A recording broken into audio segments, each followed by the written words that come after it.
Сәлем достар, бұл Қазақ Story Time, біз бастаймыз. Қан сіңген топырақ. Бір бөлім әкенің көз жасы және жыртқыштың оралуы. Күн сәулесі тау бөктеріндегі шағын ғана Қаратас ауылының үстінен қиғаштай түсіп, алтын күздің салқын лебі сезіле бастаған шақ еді. Ауылдың шетінде, тау өзеніне жақын маңда Сапар қарттың алма бағы жайқалып тұрды. Бұл бақ оның өмірінің мәні, ата-бабасынан қалған жалғыз мұрасы. 70-ке таяған Сапар қарттың қолдары күстеніп, белі бүкірейгенімен, ол әрбір алма ағашын өз баласындай мәпелеп күтетін.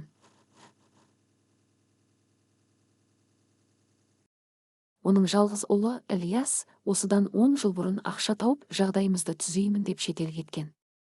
Содан бері ұлынан сирек хат келіп, кейде ғана қоңырау шалатын. Сапар қарт ұлының шетелде қандай жұмыс істейтінін нақты білмейтін, тек күзеттемін, бәрі жақсы, әкелген сөздеріне алданып, күн сайын оның. Бірақ бұл бейбіт тіршілік ұзаққа созылмады. Жыртқыштардың шабуылы. Түске таяу ауылдың шаңды жолымен қымбат, қап-қара 3 жол талғамайтын көлік, джип гүрілдеп келіп, тікелей Сапар қарттың бағының алдына тоқтады. Көліктерден үстілеріне қымбат костюм киген, көздерінде ешқандай мейірім жоқ, 10 шақты дәудей жігіт түсті. Олардың бастығы осы өңірдегі ең ықпалды, жемқор олигархтың оң қолы саналатын Жәнібек еді. Ол ауылдағы ең шұрайлы жерлерді тартып алып, сол жерге үлкен демалыс аймағын, курорт салуды жоспарлаған. Сапар қарт қолындағы күрегін жерге тастап, оларға таңғала қарады. Ассалаумағалейкум, шырақтарым. Жол болсын, деді қария, жүрегі бір жамандықты сезіп. Жәнібек темекісін тұтатып, бақты жиіркене шолып шықты. Уағалейкум ассалам, шал. Сенің жолың болмай тұр. Заттарыңды жинауға 1 сағатың бар. Бұл жер бұдан былай саған тиесілі емес. Бұл аумаққа құрылыс басталады, деді Жәнібек, қарияның көзіне тіке қарап. Сапар қарттың демі ішіне түсіп кетті. Қайдағы құрылыс? Бұл менің атамнан қалған жер. Менің қолымда мемлекет берген актым, құжаттарым бар. Сендер кімсіңдер өзі? Жәнібек мысқылдап күліп қалтасынан бірнеше қағаз шығарды. Сенің құжаттарыңның мерзімі өткен, шал. Оның үстіне сен аудандық банктен алған несиеңді, кредитіңді төлей алмағансың. Соттың шешімімен бұл жер банкке өткен, ал банк оны біздің компанияға сатты. Бәрі заңды. Ал енді жолдан қаш. Бұл нағыз жалғандық еді. Сапар қарт несиені әлдеқашан жауып тастаған, бірақ жемқор шенеуніктер мен банк қызметкерлері құжаттарды қолдан жасап, қарияның жерін рейдерлік жолмен тартып алуды ұйымдастырған болатын.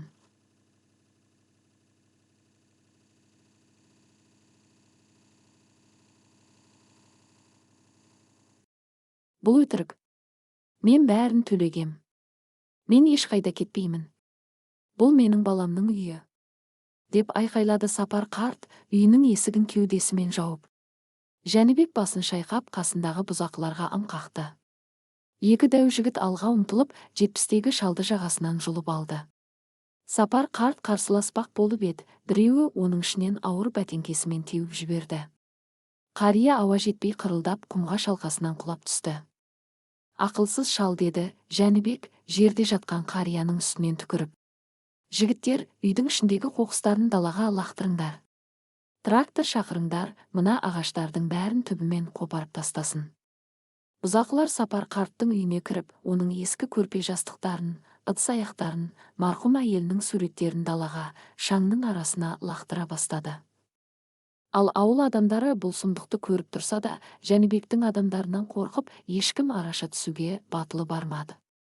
Олар тек үнсіз, көздеріне жас алып қарап тұрды. Сапар қарт шаңға аунап, өзінің көз алдында бұзылып жатқан өміріне қарап, еңіреп жылап жатты. Ол бұл қатыгездікке қарсы тұрарлықтай күші жоқ, дәрменсіз, бейшара еді. Көлеңкеден шыққан елес. Осы оқиғадан кейін 3 күн өтті. Ауылға кіре беріс шаңды жолмен бір адам жаяу келе жатты. Оның үстінде қарапайым қара күртеше, аяғында ауыр әскери бәтеңке, ал арқасында үлкен тактикалық жол сөмке бар.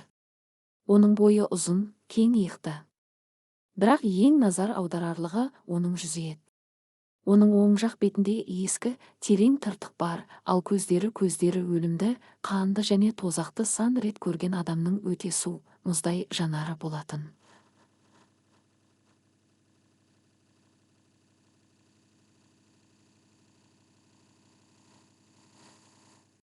Бұл Ілияс еді.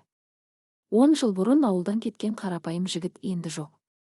Ол Африканың ыстық шөлдерінде, таяу шығыстың қанды қалаларында ең қауіпті операцияларды орындаған, әлемдегі ең жабық жеке әскери компаниялардың ЧВК біріндегі ең мықты жалдамалы жауынгерге, наимикке айналған болатын. Ол өзін толықтай соғысқа арнады. Бірақ бір ай бұрын, соңғы операциясында ауыр жараланып, өлімнен әрең қалғанда, оның көз алдына әкесінің алма бағы, бейбіт ауылы елестеген. Ілияс соғысты доғарып, әкесінің жанына оралуға, бақта жұмыс істеп, тыныш өмір сүруге шешім қабылдаған. Ол ауылға кіргенде жүрегі лүпілдеп, балаша қуанып келе жатқан. Әкесіне үлкен тосынсый жасағысы келді. Қоржында әкесіне ешқашан мұқтаждық көрмейтіндей өте үлкен көлемдегі ақша бар еді. Ілияс өзінің үйіне жақындағанда қадамы кілт тоқтады. Оның көз алдындағы көрініс оның миына найзағайдай ұрылды. Алма бақтың орнында тып-типыл қара жер жатыр. Ағаштардың бәрі қопарылған. Ескі үйдің орнында биік, темір дуал тұр, ал дуалдың қасында екі қарулы күзетші темекі тартып тұрды. Ілиястың ішіндегі бейбіт өмірге деген үміті бір-ақ секундта күл талқан болды. Оның орнын кәсіби жауынгердің суық инстинкті басты. Ол жолдың шетінде тұрған көршісі Қанат көкені көріп соған қарай басты. Қанат көке, бұл не сұмдық? Менің әкем қайда? Үйімізге не болған? Деп сұрады Ілияс, даусын қатайтып. Қанат көке Ілиясты әрең таныды. Оның тыртық түскен сұсты бетін көргенде шал шошып кетті. Ілияс, балам, сенбісің? Ойбай-ау, сен қайдан жүрсің? Қанат көкенің көзіне жас толды. Ол жан-жағына жалтақтап қарап, Ілиясты қолынан тартып, өз үйінің ауласына кіргізіп алды. Балам, сенің әкеңе обал болды. Осыдан 3 күн бұрын қаладан Жәнібек деген қарақшылар келіп, әкеңнің жерін тартып алды. Оны ұрып-соғып далаға тастап кетті. Біз, ауыл адамдары, қорқақпыз, араша түсе алмадық. Ілиястың көздері қарайып, жұдырықтары түйіліп кетті. Әкем қайда қазір? Оның даусынан жыртқыштың ырылы естілді. Ол ауылдың шетіндегі бақташылар тастап кеткен ескі лашықта, сарайда жатыр. Орнынан тұра алмайды, ауыр соққыдан қабырғасы сынған сияқты. Ілияс басқа сөз тыңдамады. Ол арқасындағы сөмкесін жұлқа көтеріп, ауылдың шетіне қарай жүгіре жөнелді. Оның әрбір қадамынан жер сілкінгендей сезілді. Лашықтағы кездесу және жыртқыштың анты. Ескі, шатырынан су өтетін саз лашықтың іші қараңғы әрі ызғарлы еді. Бұрыштағы ескі шөптің үстінде Сапар қарт жатты. Оның бет аузы көгерген, ерні жарылған, әр дем алған сайын кеудесі қырылдап, аурудан ыңырсып жатты. Есік ашылып, ішке түскен жарықпен бірге үлкен сұлба пайда болды. Әке? Деген дірілдеген дауысы естілді. Сапар қарт көзін әрең ашып жарыққа қарады. Ол өз көзіне өзі сенбеді. Ілияс, құлыным, мен өліп бара жатырмын ба? Сен маған елестеп тұрсың ба? Ілияс тізерлеп отыра қалып, әкесінің қан қатқан, жарылған қолдарын өз қолына алды. Тозақтың өзінде жыламаған, жаудың оғынан қорықпаған қатыгез жалдамалы жауынгердің көзінен жас бұршақтап төгілді. Ол әкесінің көгерген бетін, сынған қабырғасын көргенде, оның ішіндегі соңғы адамгершілік сезімі толығымен өліп, оның орнына таза, абсолютті қаһар оянды. Мен келдім, әке. Бұл елес емес. Мен сіздің жаныңыздамын. Ілияс әкесін құшақтап маңдайынан сүйді. Сапар қарт ұлын құшақтап еңіреп жылады.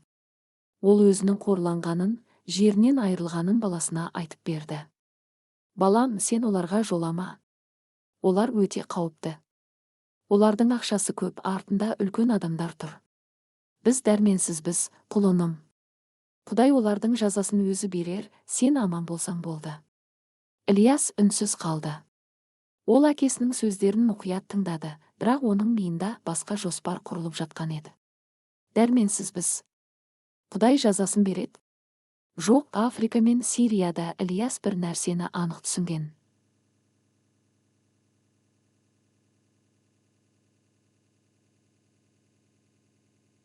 Бұл әлемде әділдікті тек күшпен, қатыгездікпен ғана орнатуға болады.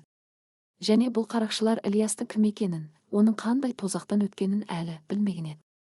Олар кішкентай ауылда өздерін құдай сезініп жүргендер. Ал Ильяс құдайларды өлтіретін елес болатын. Сіз алаңдамаңыз, әке. Енді бәрі жақсы болады.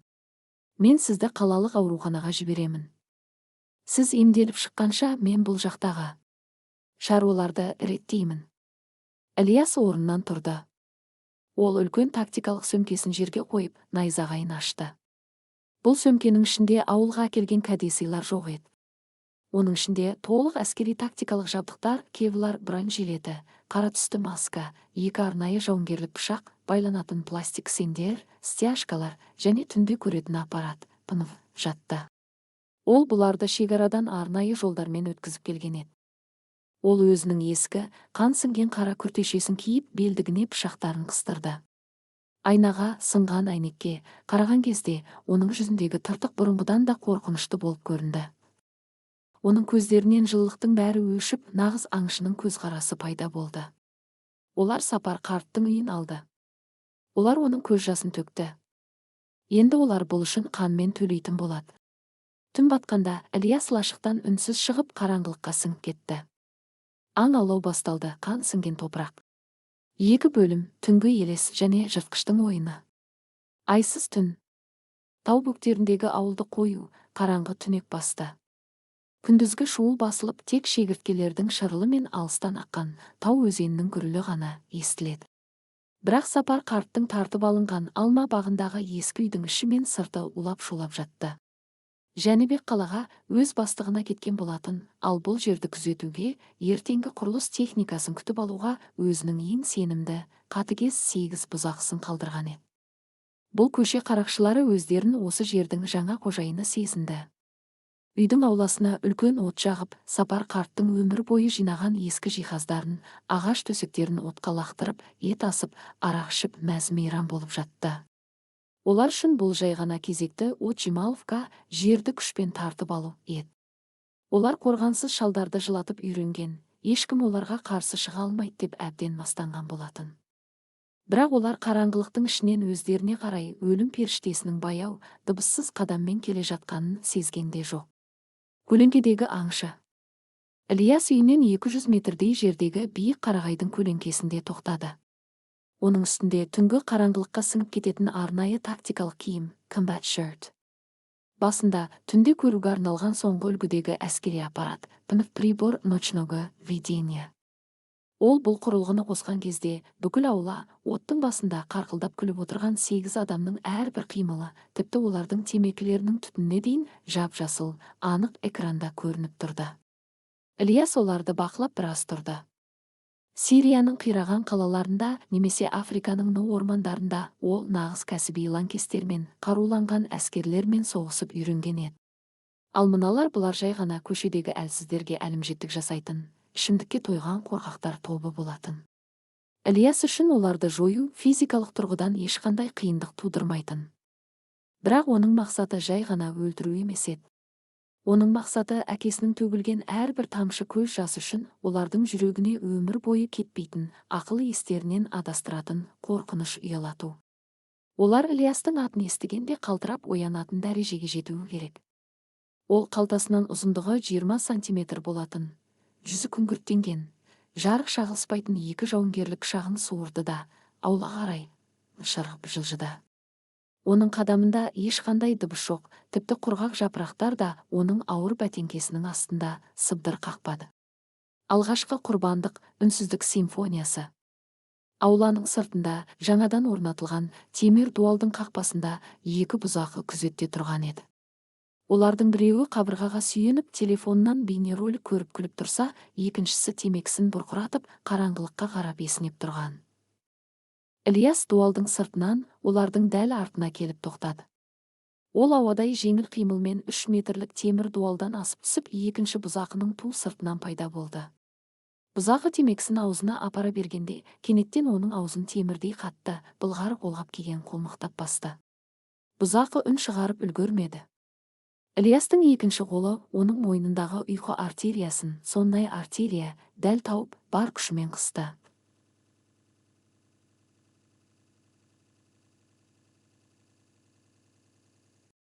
Жігіт жанталасып қолдарын сермеді, бірақ арнайы жасақ жауынгерінің темірдей құрсауынан шығуы мүмкін емес еді. Небәрі 4 секундтың ішінде бұзақының көз аларып, миына қан бармай, есінен танып, сылқ етіп құлады. Ілияс оның денесін еденге дыбыссыз жатқызды. Бұл уақытта телефонға телмірген бірінші күзетші ештеңе байқамаған еді. «Әй, Маха, оттығыңды берші», деді ол, артына бұрылмай. Жауап болмады. Ол артына бұрылып қарағанда досының жерде сұлап жатқанын көрді. «Мә, ішіп алып ұйықтап қалған ба, мал», деп ол досына қарай еңкеймек болды. Бірақ сол сәтте қараңғылықтың ішінен ұшып шыққан ауыр бәтеңке оның тізесінің бүйірінен сарт еткізіп ұрды. Қырш! Тізе сүйегінің орнынан шығып сынған даусы естілді. Жігіт аурудан бақырып жіберейін дегенде, Ілияс оның тамағынан шап беріп ұстап қабырғаға тақады. Оның бақырығы қырылдаған ыңырсуға айналды. Ілияс оның құлағына еңкейіп, мұздай суық, өлімнің иісі мүңкіген дауыспен сыбырлады. «Егер бір дыбыс шығарсаң, сенің басыңды жұлып алып, мына иттерге беремін. Түсіндің бе?» Бұзақы қорқыныштан бұтына жіберіп қоя жаздап, басын тез изеді. Ілияс оның екі қолын артына қайырып, пластик стяжкамен, кісенмен мықтап байлап тастады да, аузына шүберек тығып, екі күзетшіні қақпаның артына қарай сүйреп апарып тастады. 8 адамның екеуі бір-ақ минуттың ішінде ешқандай шусыз жойылды. Ойын енді ғана басталды. Түнекке батқан үй. Үйдің алдындағы оттың жанында қалған 6 қарақшы арақ ішіп әңгімелері қызып отырған. Олардың бастығы Руслан деген ірі денелі, беті қап-қара сақалды, бұрын сотталып шыққан қылмыскер еді. Ол қолындағы кәуапты шайнап, «Анау қақпадағы екі ақымақ не істеп жүр? Шақырыңдаршы, отын әкелсін. Түн суытып кетті», деді. Екі жігіт орнынан тұрып қақпаға қарай бағыт алды. Олар оттың жарығынан ұзап қараңғылыққа кіргенде Ілияс оларды бақылап тұрған еді. Жігіттер қақпаға жақындап жерде байлаулы жатқан екі досын көргенде төбе шаштары тік тұрды. «Әй, мыналарға не болған? Кім байлап кеткен?» деп айқайлап жіберді біреуі. Ол айқайлаған сәтте ауладағы бүкіл жарық, прожекторлар жалп етіп сөніп қалды. Ілияс электр қалқанын, щитокты алдын ала үзіп тастаған болатын. Қою түнек орнап, тек жанып жатқан оттың әлсіз сәулесі ғана қалды. Не болды? Кім бар ол жерде? Руслан тапаншасын, травматикалық емес, нағыз Макаров тапаншасын суырып алып, оттың жанынан атып тұрды. Қақпа жаққа кеткен екі жігіттің бірі қараңғылықтан: «Руслан, бұл жерде біреу бар. Олар Махаларды байлап тастапты», деп айқайлады. Бірақ оның сөзі аяқталмады. Қараңғылықтың ішінде тарс еткен қатты соққының даусы естіліп, жігіттің айқайы үзіліп қалды. Екіншісі жанталасып: «Кімсің сен? Жолама», деп бақырды. Оның даусынан шынайы үрей сезілді. Анан оның да ауыр бірдеңеге соғылып, жерге құлаған даусы шықты. Руслан мен қалған 3 қарақшы оттың қасында бір-біріне арқаларын тақап, қолдарына тапанша мен пышақтарын алып, дірілдеп тұрды. Олар көп болуы керек. «Мылтықтарды шығарыңдар», деп ақырды Руслан. Бірақ олардың қарсыласы көп емес еді. Ол жалғыз болчу. Және олардың әрбір қимылын түнгі көру аппараты арқылы тамашалап, олардың қорқыныштан қалай дірілдеп тұрғанын көріп тұрды. Ілияс үшін олар торға түскен соқыр тышқандар сияқты еді. Елестің биі, сынған сүйектер симфониясы. Ілияс оттың жарығы түспейтін көлеңкемен жылжып, үйдің төбесіне, шатырына үнсіз шығып алды. Ол шатырдан төмен қарап, 4 бұзақының отты айналып тұрғанын байқады. Ол қалтасынан кішігірім, бірақ өте жарық шығаратын тактикалық жарқылдау гранатаны, светошумовая граната алды. Оны Сириядан өзімен бірге әкелген еді. Ол гранатаның сақинасын жұлып, оны тура оттың ортасына, 4 қарақшының дәл аяғының астына лақтырды. «Анау не?» деді қарақшының бірі, отқа түскен темірді көріп. Көз, жар. Соқыр қылатын аппақ жарық пен құлақты тас қылатын сұмдық күрсіл бүкіл ауланы жаңғыртты. Төрт бұзақы көздерін басып, құлақтарынан қан аға жаздап, жан-жаққа құлап түсті. Олардың көздері ештеңе көрмей, құлақтарында тек ызыңдаған дыбыс қана қалды. Ілияс шатырдан қара құстай қарғып түсті. Ол қару қолданған жоқ, оған оқ атудың қажеті де жоқ еді. Оның денесінің өзі ең қауіпті қару болатын. Бірінші қарақшы есін жиып, орнынан тұра бергенде, Ілияс оның иығынан шап беріп ұстап, өзіне қарай тартты да, тізесімен оның кеудесінен, күн торабынан бар күшімен ұрды. Қарақшының қабырғалары сытырлап сынып, ауасы таусылып құлады. Екіншісі қолындағы пышағын сермеп, соқыр адамша алға ұмтылды. Ілияс оның қолын білегінен қағып жіберіп, екінші қолымен оның шындағын теріс қарай қайырып жіберді. Күрт! Сүйектің сынған даусымен қарақшының жан тәсілім еткендей бақырған айқайы ауланы кернеді. Оның қолы енді ешқашан бұрынғыдай жұмыс істемейтіндей болып сынды. Ілияс оны да жерге лақтырды. Үшінші қарақшы қашып құтылмақ болып, үйдің ішіне қарай жүгірді. Бірақ Ілияс оған 2 қадаммен жетіп, ту сыртынан бәтеңкесімен оның тізесінің астынан подколенная чашечка теуіп құлатты. Қарақшы жерге етпетінен түскенде, Ілияс оның үстіне мініп, 2 қолын артына қайырып, пластик кісемен қатты байлап тастады. Бар жоғы 30 секунд. 30 секундтың ішінде өзін мықтымын деп санаған мафияның сенімді жігіттері жерде қан құсып, сүйектері сынып, қорқыныштан еңіреп жылап жатты. Олар өздеріне не шабуыл жасағанын, бұл адам ба әлде жын ба екенін әлі түсінбеген еді. Жыртқыш пен қорқақтың бетпе-беті. Тек Руслан ғана иесін шала жиып, бұрыштағы алма ағашына сүйеніп тұрды. Оның қолында тапаншасы бар, бірақ көзі әлі де бұлдырап, дұрыс көрмей жатқан. Ол алдында тұрған қара сұлбаны Ілиясты көрді. Түнгі аппараттың ПНВ жасылы линзалары жарқырап, оған нағыз құбыжықтай көрінді. Жолама маған. Атамын. Өлтіремін. Деп бақырды Руслан, тапаншасын көтеріп, бей-берекет 2 рет оқ атты. Тарс. Тарс. Оқтар Ілиястың жанынан өтіп кетті. Ілияс оған қарай баяу қадаммен жүре берді. Ол оқтан қорықпайтын. Ол мұндай оқтардың жаңбырының астында талай рет болған. Руслан 3-ші рет шүріппені баспақ болғанда, Ілияс кенеттен найзағайдай жылдамдықпен алға ұмтылды. Ол Русланның тапанша ұстаған қолын білегінен ұстап, тапаншаның ұңғысын, стволын жоғары қарай бұрап жіберді де, екінші қолымен Русланның тамағынан мықтап қысты. Русланның қаруы жерге түсті. Оның 100 келілік үлкен денесі Ілиястың бір қолының күшімен жерден сәл көтеріліп қалды. Руслан ауа жетпей қырылдап, көздері шарасына шықты. Ол бұл адамның бұлшық еттері тастай қатты екенін, оның бойында адам сенгісіз, табиғаттан тыс бір күш бар екенін сезінді. Ілияс түнгі көру аппаратын ПНВ басынан шешіп бетін ашты. Оттың әлсіз жарығымен Руслан оның тыртық түскен, қорқынышты, бірақ өте сабырлы жүзін көрді. Сен кімсің? Деп қырылдады Руслан. Мен осы топырақтың иесінің ұлымын, деді Ілияс, даусы тозақтың түбінен шыққандай гүрілдеп. Оның әрбір сөзі Русланның миына қорғасын болып құйылып жатты. Сендер менің әкемді ұрдыңдар. Оның үйін тартып алдыңдар. Сендер бұл жердің нағыз иесі кім екенін ұмытып кетіпсіңдер. Ілияс Русланның тамағын сәл босатты да, оның ішінен, бауырынан қатты соққы жасады. Руслан 2 бүктетіліп құлады. Ілияс оның шашынан жұлып алып, басын көтертті. Сенің бастығың қайда? Жәнібек қайда? Деп сұрады Ілияс. Ол қалада. Бас кеңседе Руслан қорқыныштан бәрін сайрап берді. Ол өзін өлтіреді деп ойлап жалына бастады. Кешір. Біз білмедік. Біз жай ғана бұйрықты орындадық. Бізді өлтірмеші. Ақша береміз. Ілияс мысқылдап күлді. Бұл күлкі Русланның зәресін ұшырды. Өлтіру. Жоқ, мен сендерді өлтірмеймін. Мен сендерді тірі қалдырамын. Өйткені сендердің сынған сүйектерің мен қорқынышқа толы көздерің Жәнібекке деген менің сәлемдемем болады.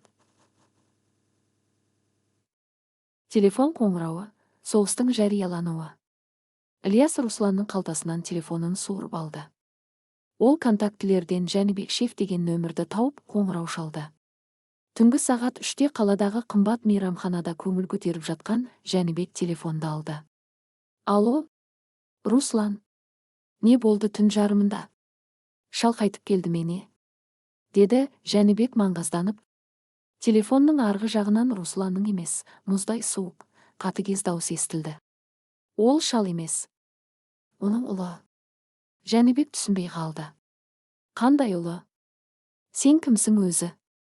Руслан қайда? Менің жерімде не істеп жүрсің? Бұл сенің жерің емес, Жәнібек, деді Ильяс, әр сөзіне салмақ салып. Сен менің әкемнің көз жасын төктің. Сен оның өмірін тартып алғың келді. Ал қазір сенің жігіттерің менің аяғымның астында қан құсып жатыр. Келесі кезек сенікі. Қайда тығылсаң да, кімді күзетке қойсаң да, мен сені табамын. Сенің империяң бүгіннен бастап күлге айналады. Бұл соғыс. Ильяс телефонды жерге тастап, оны ауыр бәтеңкесімен мыжып тасталған етті. Ол жерде жатқан 8 бұзақыға қарап қойды. Олардың бәрінің сүйектері сынған, қол-аяқтары байлаулы, аурудан ыңырсып жатты. Ертең таңертең полиция немесе басқа қарақшылар келгенде, олар бұл жерден көше бұзақылар емес, нағыз соғыс даласынан шыққандай қырылған топты көретін болады. Бұл қалалық мафияның жүрегіне қадалған алғашқы үрейдің оғы еді. Ильяс қара күртешесінің жағасын көтеріп келген ізімен қараңғылыққа сіңіп кетті. Оның келесі нысанасы қаладағы Жәнібектің кеңсесі мен оның алдымен қапталған бекінісі еді. Жәнібек өзінің кімді оятқанын, тозақтың есігін қалай қаққанын енді ғана түсіне бастаған болатын. Аңшының екінші қадамы қаланың қақ ортасындағы қанды шайқасқа ұласпақ, қан сіңген топырақ. 3 бөлім, темір қамал және аңшының шабуылы.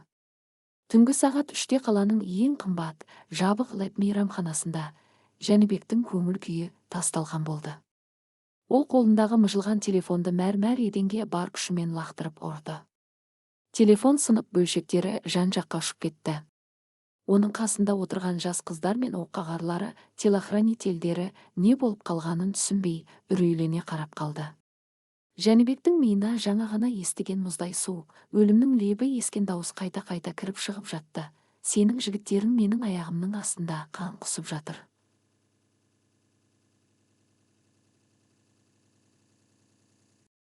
Бұл соғыс.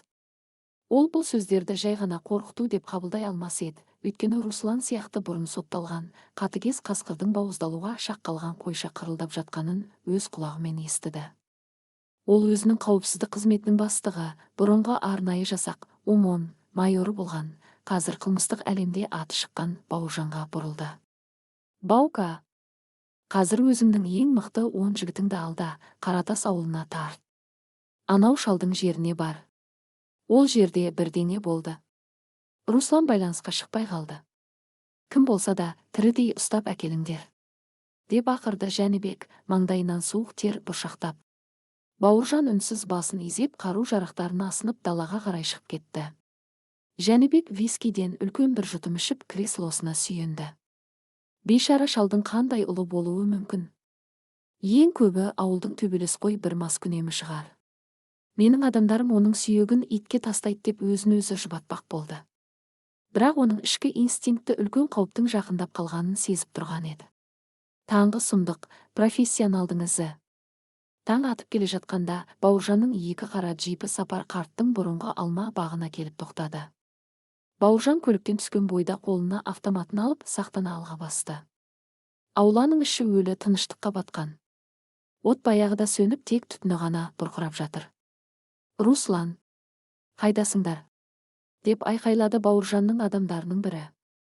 Олар дуалдың қасына жақындағанда ең алғашқы сұмдықты көрді. Ең күзетші пластик кісендермен, стяжкалармен мықтап байланған, ауыздарына шүберек тығылған күйде ес-түссіз жатты. Олардың біреуінің тізесі сұмдық бұрышқа қисайып сынған еді. Бауыржан ауланың ішіне кіргенде көз алдындағы көріністен бұрынғы офицер ретінде демі ішіне түсіп кетті. Русланмен қалған 5 қарақшы жерде жатты. Біреуінің қабырғасы сынған, екіншісінің қолы шындағынан кері қайырылған, үшеуінің бет аузы қан жоса болып есінен танып жатыр. Олардың қолдарындағы тапаншалар мен пышақтары бір бұрышқа тау болып үйіліп тасталған. Руслан әрең дем алып, Бауыржанды көргенде жылап жіберді. Оның тәкаппарлығынан түк қалмаған еді. Баука, ол адам емес. Ол жын. Оның көздері жасыл болып жанады. Біз оған бір ретте тигізе алмадық. Ол бәрімізді 30 секундтың ішінде сындырып тастады. Бауыржан еңкейіп, оттың жанынан күйіп кеткен кішігірім темір цилиндрдің қалдығын тауып алды. Ол бұл затты жақсы танитын. 48 тактикалық жарқылдауық гранатасы деп сыбырлады ол, өңі қуарып. Ол қалтасынан телефонын алып, Жәнібекке қоңырау шалды. Шеф, бізде үлкен проблема. Бұл ауылдық төбелес қой емес. Бұл нағыз кәсіби диверсант. Соғыс көрген жалдамалы жауынгер немесе арнайы жасақтың спецназ элитасы. Ол тактикалық құралдар қолданған. Оның үстіне жігіттерді өлтірмеген, әдейі сүйектерін сындырып бізге хабарлама қалдырған. Ол бізбен психологиялық ойын ойнап жатыр. Қазірдің өзінде күзетіңізді күшейтіңіз. Ол қалаға кетті. Оның келесі нысанасы сіз. Жәнібектің кабинетіндегі телефон тұтқасынан естілген бұл сөздер оның бүкіл әлемін төңкеріп жіберді. Кешегі маңғаз байшкеш бірақ сәтте қорқудан дірілдеген тышқанға айналды. Темір қамал, үрейдің қорғанысы. Жәнібек өзінің компаниясының бас кеңсесі орналасқан, қаланың орталығындағы 15 қабатты зәулім ғимараттың ең жоғарғы қабатына тығылды. Бұл қабат оның жеке темір қамалы еді. Терезелері оқ өтпейтін қалың шыныдан жасалған, ал лифт пен баспалдақтарға апаратын есіктер саусақ ізімен және электронды кодпен ғана ашылатын бронды темірден құрастырылған болатын. Жәнібек ақша аямады. Ол Бауыржан арқылы қаладағы ең қымбат, бұрын ыстық нүктелерде соғысқан 20-ға жуық жеке күзетшілерді чоп жалдап ғимараттың 13, 14 және 15 қабаттарына толықтай орналастырды. Күзетшілер бронежилет киген, қолдарында кедір тапанша пулеметтер мен помпалық мылтықтары бар еді. Кім болса да ешкімді ішке кіргізбеңдер. Күдікті қимыл көрсеңдер, ескертусіз атыңдар. Мен әр қайсысына $10,000 беремін, тек анау елестің басын маған әкеліңдер. Деп бақырды Жәнібек күзетшілерге. Ол өзінің кең кабинетінде қолына тапаншасын ұстап, есіктен көзін алмай отырды. Ол ақша бар жерде қауіпсіздік бар деп соқыр сенімде еді. Бірақ ол Ілиястың ақшаға сатылмайтынын, оның кеудесінде әкесінің төгілген қаны мен көз жасы үшін өртеніп жатқан кек бар екенін ұмытқан болатын.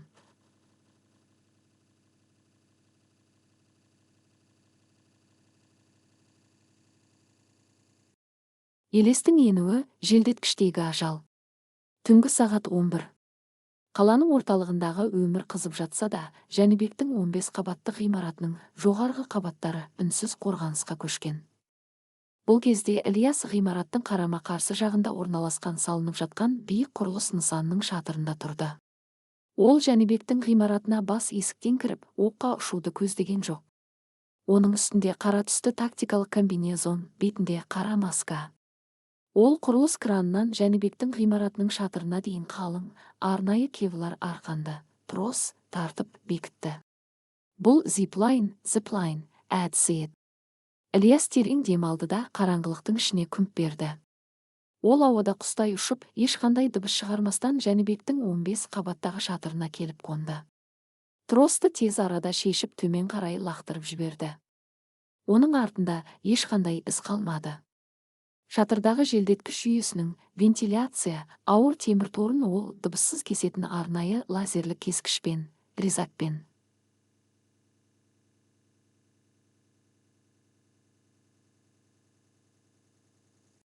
Шахтаның іші тар әрі қап-қараңғы болғанымен Ілияс үшін бұл үйреншікті жол еді. Ол басына ПНФ түнгі көру аппаратын киіп, жыландай сырғып төмен түсе бастады. Жәнібектің бұзылмас темір қамалының ішіне елес кіріп үлгерген еді. Қараңғылықтағы бей, аңшының соққысы. 14 қабат. Баспалдақ алаңында екі қарулы күзетші темекі тартып, бір-бірімен сыбырласып тұрған. Бастық неге сонша қорқып кетті? Біреу келіп біздің 20 адамнан тұратын жасақты қырып тастайды деп ойлай ма екен? Бұл кино емес қой, деді біреуі күліп.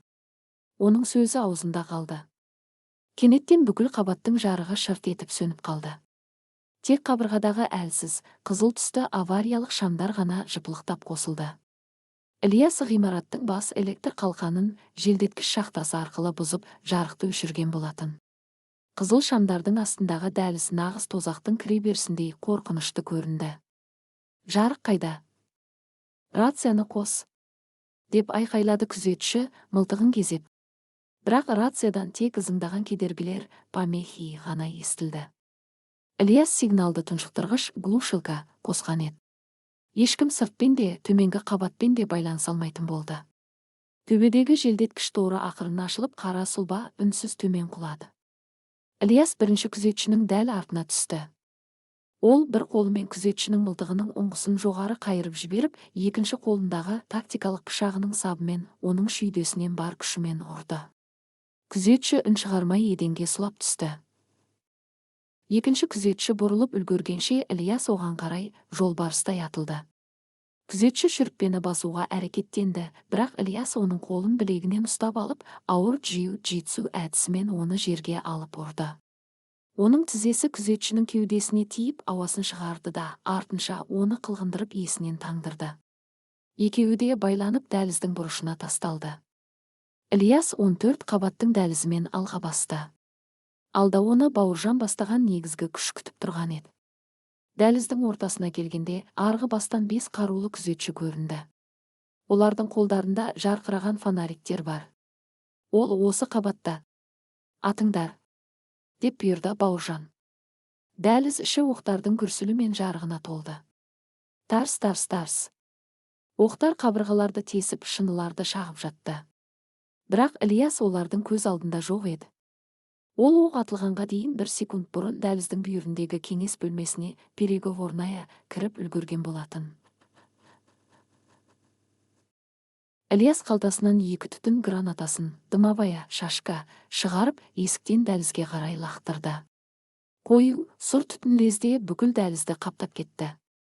Күзетшілер түтінге тұншығып, ештеңе көрмей, жөтеле бастады. Артқа шегініңдер. Ол түтіннің ішінде, деп айқайлады Бауыржан. Бірақ шегінуге тым кеш еді. Түтіннің ішінен нағыз елес сияқты Ильяс суырылып шықты. Оның қозғалысында ешқандай артық қимыл жоқ. Бұл өлтіру машинасының мінсіз биі болатын. Ол бірінші күзетшінің қаруын қағып жіберіп, бетінен тізесімен ауыр соққы жасады. Екіншісінің қолын қайырып, оны өзіне қалқан етіп ұстап, үшінші күзетшіге қарай итеріп жіберді. Төртіншісі мылтығын көтергенде Ильяс өзінің пышағын суырып, оның иығына, бұлшық етіне дәл қадап қаруын түсіртті. Түтін сейілген кезде дәлізде тек Бауыржан ғана тік тұрды. Оның 5 мықты жігіті жерде қансырап, сүйектері сынып еңіреп жатты. Бауыржан қаруын лақтырып тастады. Бұрынғы арнайы жасақ офицері ретінде ол мұндай жақын қашықтықта тапаншаның пайдасы жоқ екенін және алдындағы адамның қандай деңгейдегі жыртқыш екенін жақсы түсінді. Ол қалтасынан үлкен аңшы пышағын суырып алды. Сен жақсы дайындалғансың. Бірақ менде талай соғысты көргенмін, деді Бауыржан демін ішіне тартып. Ильяс пышағын төмен түсіріп, Бауыржанның көзіне тіке қарады. Оның даусы дәліздің ішінде жаңғырып кетті. Сен соғыста ақша үшін көрдің. Ал менің әкем сол соғыстың кесірінен далада қан жұтып жатыр. Менің кеудемде сенікі сияқты жүрек емес, тек өртеніп жатқан кек қана бар. Бұл сенің соңғы қателігің. Бауыржан алға ұмтылып, пышағын Ильястың тамағына қарай бар күшімен сілтеді. Бұл өте жылдам әрі кәсіби соққы еді. Бірақ Ильяс одан да жылдам болды. Ол солға қарай шапшаң тайқып кетіп, Бауыржанның пышақ ұстаған қолын білегінен мықтап ұстады да, өзінің шынтағымен Бауыржанның білегінен сарт еткізіп ұрды. Сүйектің сынған даусы шықты. Бауыржан ыңырсып пышағын түсіріп алды. Ильяс тоқтамастан оның тамағынан ұстап, қабырғаға бар күшімен соқты. Бауыржан есінен танып, еденге сырғып құлады. Енді Ильястың алдында Жәнібектің кабинетіне апаратын соңғы қалың бронды темір есік қана қалды. Темір қамалдың құлауы 15 қабат. Жәнібек кабинетінде бұрышқа тығылып, қолындағы тапаншасымен есікті көздеп дірілдеп отырды. Ол төмендегі атыс дауыстарын, айқайларды естіген, бірақ қазір бәрі тып-тыныш бола алды. Бұл тыныштық оның жүйкесін одан бетер жұқартты. Оның 20 мықты адамынан бірде-бір дауыс жоқ. Баука, Бауыржан, жауап бер. Оны өлтірдіңдер ме? Деп бақырды Жәнібек рацияға. Бірақ рация өлі күйде еді. Ол өзін жұбатып, мына есік бронды. Бұны ешкім аша алмайды. Мен қауіпсізбін. Таң атқанша күтуім керек. Деп күбірледі. Бірақ сырттан есіктің ар жағынан баяу, бірақ өте сенімді аяқ дыбыстары естілді. Біреу есікке жақындады. Содан кейін есікке бірдеңе жапсырылғандай дыбыс шықты. Ілияс бронды есіктің топсаларына, петляларына арнайы бағытталған жарылғыш зат С4 орнатып жатқан болатын.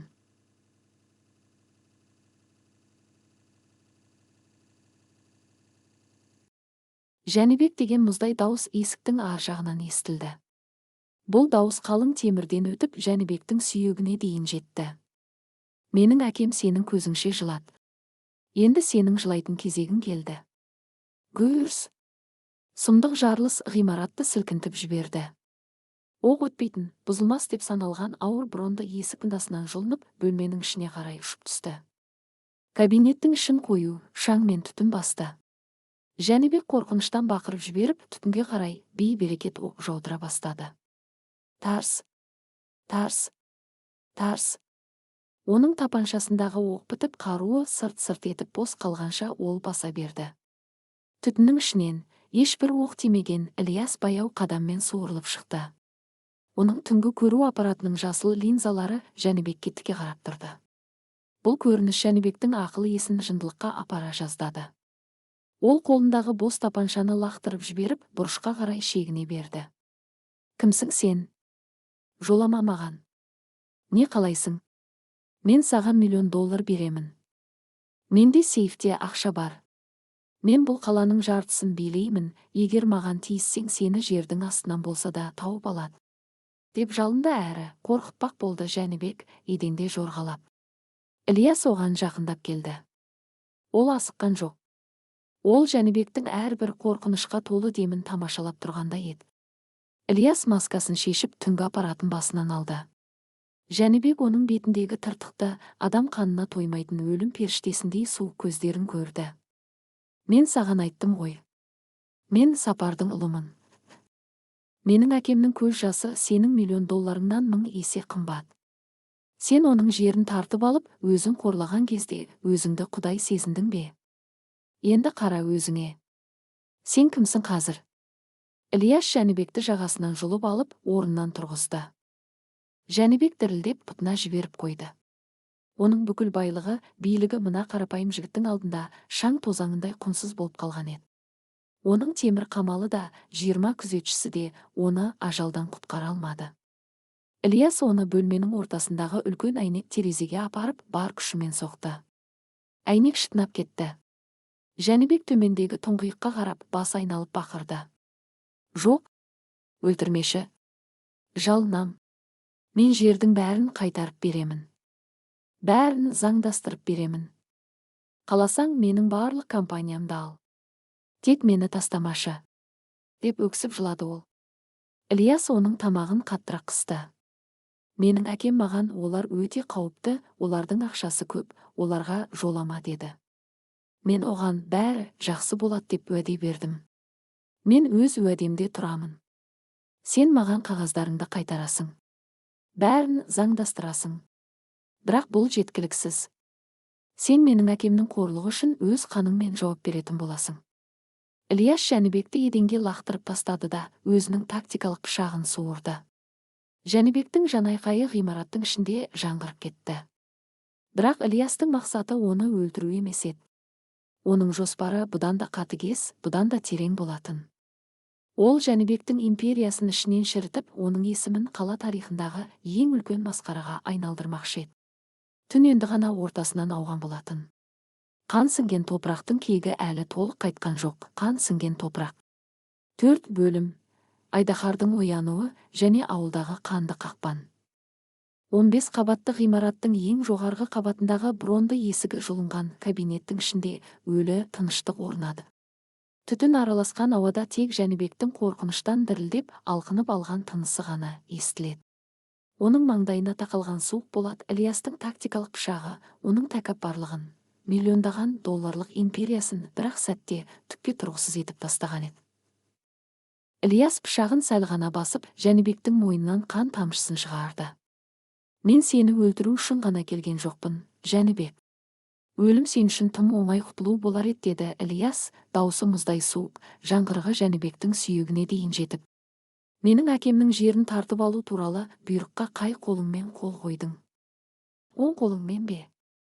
Жәнібек көздері бақырайып басын шайқап жалынды. Жоқ, жоқ, өтінемін. Бәрін қайтарып беремін. Бұл менің ғана шешімім емес еді. Мен жай ғана орындаушымын. Үлкен бастық бар. Қожайын бар.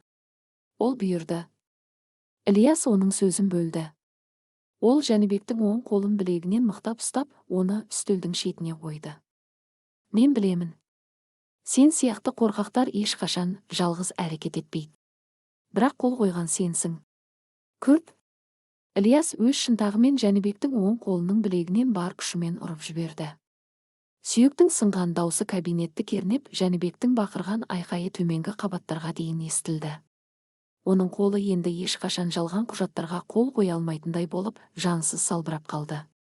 Бұл менің әкемнің қабырғасы үшін, деді Ілияс, оның бетіне қарап. Ал енді маған сейфіңді аш. Маған ақшаң керек емес. Маған сенің бастығыңның кім екені және оның барлық лас істері жазылған қара дәптері, флешкалары керек. Жәнібек аурудан есінен тана жаздап жатса да, аман қалу инстинктімен екінші қолымен сейфтің кодын терді. Сейфтің ішінде буда-буда ақша, алтын құймалар жатыр еді. Бірақ Ілияс оларға қараған да жоқ. Ол тек ең төменгі сөредегі қызыл папканы және шифрланған үлкен флешканы алды. Бұл флешкада облыстағы ең ықпалды олигархтың, Жәнібектің қожайынының барлық рейдерлік басып алулары, пара берген шенеуніктері және заңсыз офшорлық шоттары жазылған болатын. Бастығыңның аты кім? Деп сұрады Ілияс, папканы сөмкесіне салып жатып. Қамбар Асқаров. Деп қырылдады Жәнібек, жас араласқан терге малшынып. Ол сені тірі қоймайды. Оның өз әскері бар. Нағыз жалдамалы кісі өлтірушілері бар. Сен оған қарсы тұра алмайсың. Ілияс Жәнібектің телефонын алып, оның бет аузын, сынған қолын видеоға түсіріп алды да, файлдармен бірге сақтап қойды. Қамбардың әскері бар дедің бе? Олай болса, оған айт, оның әскеріне қарсы соғыс жарияланды. Ілияс Жәнібекті еденде қансырап, ыңырсыған күйінде қалдырып, терезеден арқанмен, зиплайн, төмен қарай, түнгі қараңғылыққа қайтадан сіңіп кетті. Ол 20 минуттың ішінде қаланың ең күшті қорғалған ғимаратын тас-талқан етіп, мафияның оң қолын кесіп тастаған еді. Айдаһардың оянуы. Қамбардың қаһары. Түнгі сағат 4.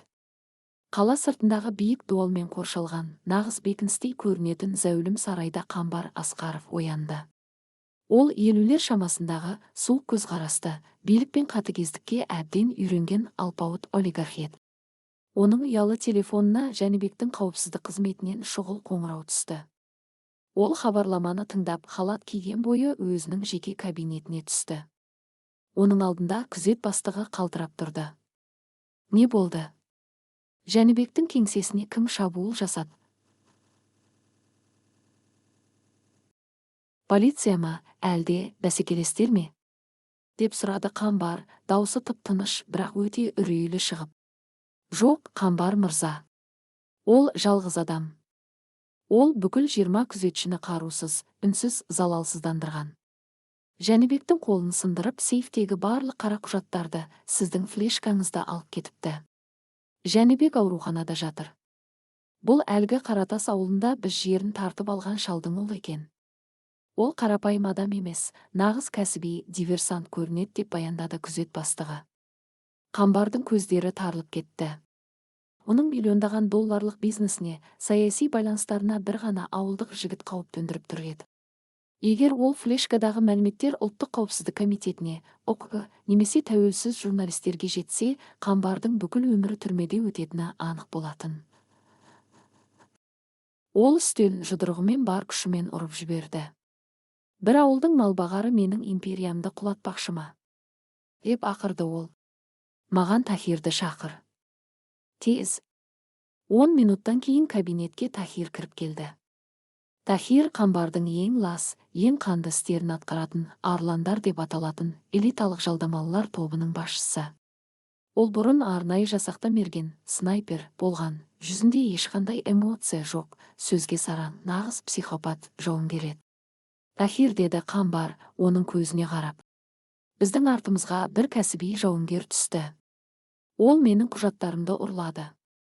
Бірақ оның бір осал тұсы бар. Оның әкесі. Ол сол әкесі үшін осы соғысты бастады. Сен қазір өзіңнің ең мықты 10 адамыңды аласың да Қаратас ауылына барасың. Анау шалдың қайда жатқанын тауып, оны сол лашығымен қоса тірідей өртеп жіберіңдер. Бұл анау батырдың рухын сындырады. Ал өзі сол жерге жүгіріп келгенде, оны итше атып тастаңдар. Құжаттар маған қайтып келу керек. Тахир үнсіз басын изеді де кабинеттен шығып кетті. Ол нағыз қанды шайқасқа дайындала бастады. Қаланың қараңғы көшелерімен ауыр қаруланған, түнде көру аппараттармен, ПМ және дыбыс бәсеңдеткішпен, глушителмен жабдықталған 3 қара көлік Қаратас ауылына қарай жолшы. Жарыс, телефондағы ұсталу. Бұл кезде Ілияс ұрланған көлікпен Жәнібектің гаражынан алған жылдам спорттық көлік қаланың шетіне шығып үлгерген болатын.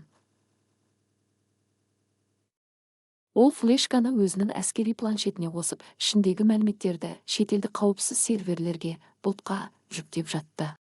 Бірақ ол Жәнібектің телефонындағы соңғы қоңырауларды да бұзып тыңдауға, прослушкаға қойып қойған еді. Оның құлаққабына, наушнигіне қамбардың күзет бастығы мен Тахирдің қысқа радио байланысы естілді. Тахир, ауылға жақындадыңдар ма? Шал шеттегі ескі лашықта жатыр. Тірідей өртеңдер. Ізін қалдырмаңдар. Ілиястың жүрегі тоқтап қала жаздады. Оның бүкіл денесін мұздай тер басты. Ол өзінің кек алу операциясымен Жәнібектің кеңсесіне барғанда әкесінің қауіпсіздігіне тым сенімді болып қалған еді. Олар мені емес, әкемді нысанаға алды деген ой оның миын тесіп өтті.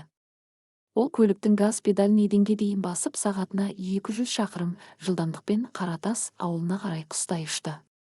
Ол рульді бір қолымен ұстап, екінші қолымен көршісі Қанат көкеге қоңырау шалды. Қанат көке, әкемді сол сарайдан алып шығыңыз. Ол жаққа қарулы адамдар бара жатыр. Тез, деп айқайлады Ілияс. Телефонның ар жағынан Қанат көкенің дірілдеген даусы естілді. Ілияс, балам, мен шыға алмаймын. Олар қазір ғана келді. 3 үлкен көлік ауылдың шетін қоршап алды. Менің үйімнің алдында да 2 автомат асынған адам тұр. Мені кешір, балам. Байланыс үзілді. Ілияс көліктің рулін бар күшімен ұрды. Оның уақыты санаулы минуттармен ғана өлшеніп жатты.